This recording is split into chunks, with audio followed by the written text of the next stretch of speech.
Welcome to the Sports Debate Podcast. Today we're going to be hitting three main topics, which is hardest sport to go pro in, the best trophy in sports, and the college transfer portal and the new rules behind it. So today we're going to start with hardest sport to go pro in.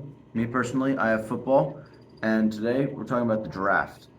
We have about 255 to 259 players that get drafted, which roughly is 30,500 to 3,100 players in the NCAA Division One football, like for players.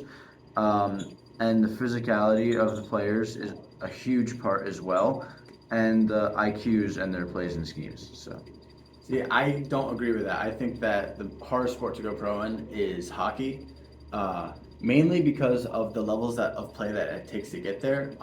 So when you go through high school, very few high school players will be able to go straight to D1. A lot of them have to go through different routes, such as junior pro, um, and just for your team to get junior pro, like you have to be insanely skilled. A lot of players that go in college aren't even 18-year-olds or 20-year-olds. They're usually like 25, 26. They're older guys because they had to be playing junior pro for a long time. Um, Also, the spots available in the NHL are very limited. There's only 23 active players on each team, and there's so many college teams that like it's just too hard to get on an NCAA roster, and you have minor leagues and pros, so it's just too hard to get up on the NHL level, especially coming from high school or college.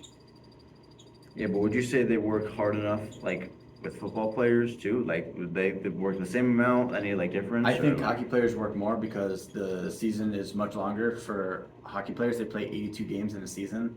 They start in October, or preseason starts in, late August, early September, and they could play till June. Um, and for these younger guys who are in high school or after high school, they're playing just year round, nonstop playing. And hockey has as much physicality as football, I'd say. Maybe not as much like hard hitting happens, but it's just so much contact still happening, and your legs get beat with skating, and it's very hard to get good at it. The skill required to play hockey anyway is enough to say that it's a harder sport to go pro in. yeah, I'd agree with the physicality of probably both because with football you're running like you just go and you once you like get the ball and you gotta run even more.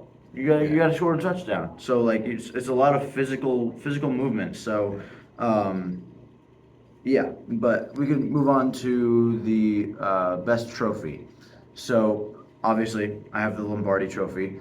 It takes an insane amount of effort and perfect amount of communication, strategic plays, and the skills to get to the touchdown.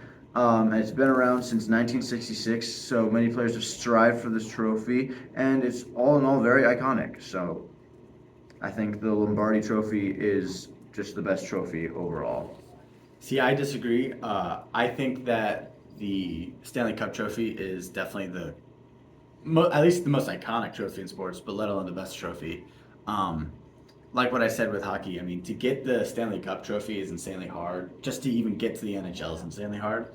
But the cup also has been around for 133 years, and every year the team that won the cup gets their team engraved on it. So like every player is on there that's ever won the cup. Every coach is on there that's ever won the cup. It's just kind of like one of those things that's like it's just too iconic to say like it's not the best trophy in sports. Everyone knows it. You look at it and you go, "That's the Stanley Cup." I mean, I hear arguments of the FIFA World Cup. I disagree. I think FIFA World Cup is super cool. I think it's awesome that so many countries come in and play to one, go into one spot and play together. But I mean, the Stanley Cup is it's such an old trophy, and it gets bigger and bigger every year. And I think it's so cool. It's super iconic. Everyone knows it. So. Yeah. Okay, let's move on to the transfer portal. So many players benefit from or abuse the player transfer portal. And as of recently, it seems that players have been abusing the portal. and they can just go from one team to another like by the snap of their fingers. So it just if they like don't like their coach or if they even want to switch teams, they could just move. And I don't think it's very fair that a lot of teams just or a lot of players just switch like that. And it's very I don't agree with it at all. Yeah, so the NCAA just ruled that players must. Hold on, I'll read it word for word. Um, the new rule states that athletes are now generally limited to one transfer during their collegiate career, where they are eligible to play immediately after transfer. So the old rule was just that every year, basically, you could transfer to a new school and play that year. So, there's some guys in college football that literally every year of their college career, they're at a different team playing, possibly playing. Um, the original rule was basically for players that aren't getting played that feel like they're able to play college football, for players that don't like their coaches or just trying to get out of the area and play at a new school with a new coach. But now, like there's a penalty now in place that the second or third transfer will now face stricter restrictions, potentially requiring athletes to sit out for a year or meet a narrow waiver criteria, revising the unlimited transfer policy that has been in place since 2024.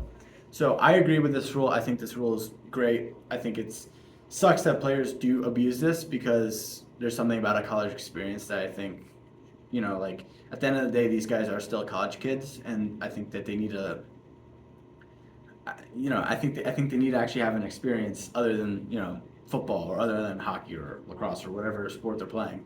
They need to be able to stay at a school and be committed to the school and coach, and that kind of sucks for the coaches because then that makes their recruiting harder for them because they have to fill in another spot because players are just leaving. Yeah, and and they have to account for that. I think one of the greatest things for at least in like a respect value is like if you go to college, you should try and stay at that college for like if you're playing a sport, you got to stay true to your team. Yeah. Like you got to like you got to you're supposed to be your ride or die.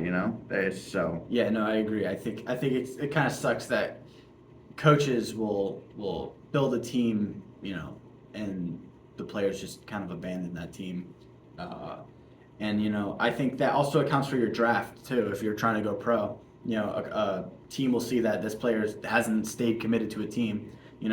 How are they going to prove that they're going to stay committed to their team and want to stay with their team and build what they got there? So it's kind of interesting. I really like that this new rule has been put in place. I wonder how it's going to affect these players that do just transfer every year. So it's going to be an interesting year next year. yeah. Yeah, Well, that's all. Thank you. thank you.